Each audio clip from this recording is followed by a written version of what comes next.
dirais qu'on est créatif à notre manière. Jonathan va être plus créatif d'un point de vue stratégique, où il voit vraiment le monde avec un regard très ouvert. Et moi, je pense que je suis très créative aussi, mais plus dans un domaine artistique. Pour moi, le meilleur arbitre, c'est le marché. Donc faire quelque chose tout seul dans son coin, c'est à mon sens voué à l'échec. Ce qui est très important, justement, c'est d'aller sur le terrain, d'aller sur le marché, de comprendre ce qui se passe, d'avoir le feedback, les retours, d'avoir un certain nombre d'objectifs sous forme de milestones qu'on se fixe. Et si on ne les atteint pas, qu'on comprenne pourquoi on ne les a pas atteints. Et à partir de là, d'être à la fois passionné mais critique. Ce que je peux faire dans l'immobilier est forcément plus encadré et plus restreint par la force des choses. Ce que je peux faire dans mon atelier, finalement, j'en suis totalement libre. Et c'est vrai que j'aime assez cette idée de casser les codes.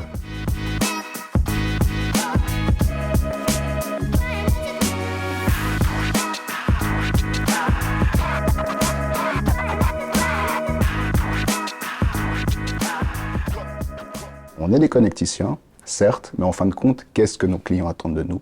Qu'on garantisse cette mission. En 1954, aujourd'hui. Aujourd'hui, on a des nouvelles technologies à disposition, donc prenons l'ascenseur, prenons un petit peu de recul et regardons quelles sont les propositions de valeur nouvelles que nous pouvons élaborer avec justement ces nouvelles technologies. Et ça nous a amené, par exemple, à Werin.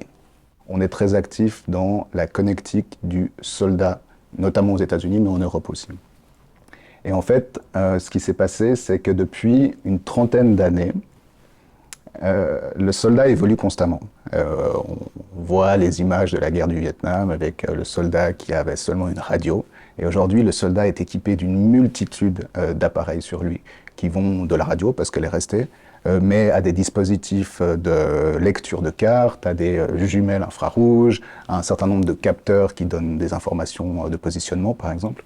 Et tous ces appareils, en fait, se sont petit à petit additionnés sur le soldat. Nous-mêmes, étant connecticiens pour ces différents appareils, on a observé justement cette tendance avec cette volonté de centraliser un certain nombre de fonctionnalités des appareils, de décentraliser un certain nombre d'autres fonctionnalités des appareils. Et ce qui s'est passé, c'est qu'on a fait partie de ces projets et on a, grâce à la technologie de l'IoTisation, pris un certain nombre de ces paradigmes-là et on les a amenés dans le monde civil, notamment pour justement les forces d'intervention que sont la police, les pompiers, les ambulanciers, mais pas seulement. Vous avez aussi des besoins dans des environnements plus ou moins dangereux pour des collaborateurs d'entreprises privées, comme par exemple l'industrie minière, l'infrastructure aéroportuaire, portuaire, ou bien un certain nombre de choses de ce genre-là. Je viens d'un domaine complètement différent qui est le design de mode. Donc j'ai fait mes études dans ce domaine-là. Et finalement, je suis arrivée chez Fisher Connectors il y a un peu plus de 10 ans, où je me suis orientée dans le marketing. Jonathan est très visionnaire, la stratégie, et moi j'ai un peu plus mon côté artiste. Peut-être moins sur le devant de la scène, mais je pense que quand on est les deux, j'arrive à le faire réfléchir, à le remettre en question. Et c'est très naturel, en fin de compte. Je pense que l'idée a germé ces 5 dernières années. Elle a vraiment pris forme il y a un peu plus de 3 ans. Du moment où on avait cette idée, on s'est dit qu'il fallait foncer et créer justement une nouvelle entité, Werin, avec une nouvelle image très dynamique, très innovante, un branding qui sort un peu, qui est différent de Fisher Connectors, mais qui est quand même un esprit start-up où on fonctionne un peu différemment, où il faut être très agile. J'espère vraiment qu'avec notre projet Werin, on arrivera à aller vraiment dans le monde médical, dans des environnements où on peut améliorer la vie des personnes, où on peut sauver plus rapidement la vie d'une personne en ayant des données voilà, sur le patient. Et ces domaines-là me tiennent vraiment à cœur. Faire quelque chose de concret pour l'être humain. Aujourd'hui, je pense que la créativité ne s'autoproclame pas.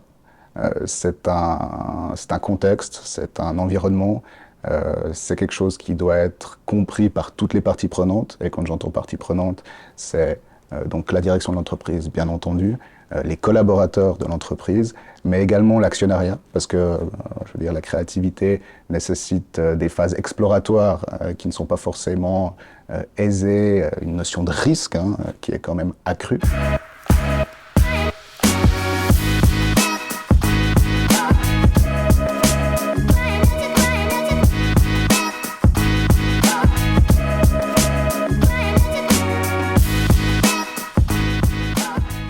C'est pratiquement tout le temps en observant et en assemblant des observations. J'observais que les communes étaient de plus en plus intéressées et sensibles à la création de logements à loyer modéré, en conservant leur terrain. Et moi, j'ai imaginé observer ça et je me suis dit, finalement, on a des investisseurs immobiliers qui nous font confiance dans Realiteam, qui ont de l'argent à placer dans des immeubles et qui n'en trouvent pas.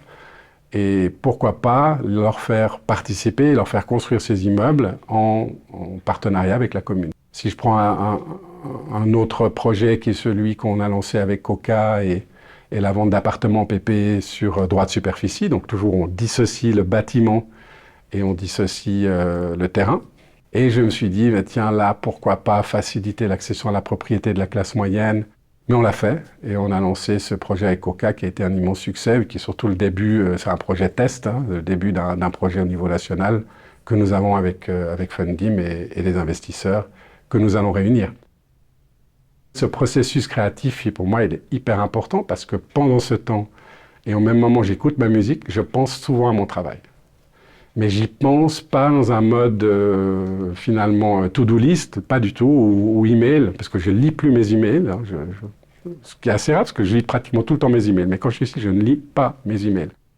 Je réfléchis très souvent à des discussions qu'on a eues au bureau, ou à un problème, ou à une idée qu'on a eue de créer telle ou telle chose, et j'y repense, et je me dis, tiens, c'est vrai que on n'a pas pensé à faire ça, on devrait contacter telle personne, ou si on s'y prenait de telle et telle manière. Et puis ça, c'est intéressant, parce que le processus se fait vraiment à ce moment-là. Quelqu'un de créatif, entrepreneur, peut-être pas forcément quelqu'un de pédagogue, ou en tout cas dans des situations où il faut prendre bien le temps, de nouveaux collaborateurs, des encadrés, d'expliquer les choses, voire de recadrer. C'est vrai que l'entrepreneur boulimique, il ne le fera pas bien, ou il le fera avec peut-être un manque de tact. C'est d'ailleurs quelque chose qui est un trait assez fort chez moi, c'est mon manque de tact. Je peux donner un conseil, c'est savoir en tout cas s'arrêter, regarder dans notre viseur et surtout s'excuser. S'excuser quand on va trop vite, s'excuser quand on s'est un peu emporté. Ça, je pense que c'est le meilleur moyen de garder des collaborateurs qui ont envie de continuer de vous suivre et de vous accompagner dans tous ces projets d'entrepreneurs. C'est effectivement de reconnaître qu'un entrepreneur, c'est pas facile à vivre.